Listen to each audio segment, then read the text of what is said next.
We are really dedicated to growing the Texas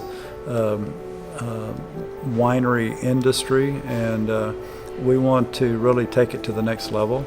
And our tasting room was designed to be more along the lines and quality of some of the things that are happening in Sonoma, Napa, and in Oregon. We are trying to create a destination winery. We are an estate winery, meaning we are raising all of our grapes, all of our fruit, and producing the wines here.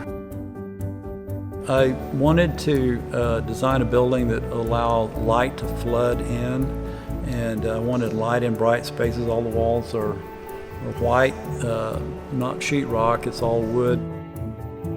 We did not want a full second floor on the building because we wanted to see the high vaulted ceilings and also allow people to look down from what we call the catwalk, that's walking across the center of the open space.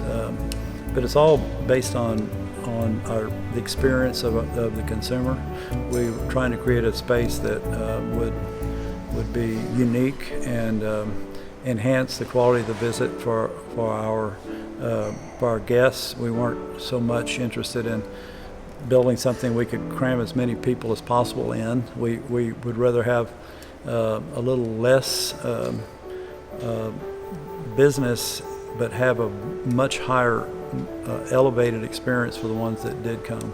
And that's the same with our wines. We are doing heading for, and already have, we feel, wines that are the upper scale of the wines that are available in Texas, and we feel like Texas wines can compete with any wines in the world, and we are headed for that. We're headed to compete with anything in California, Oregon, Washington, and also Europe.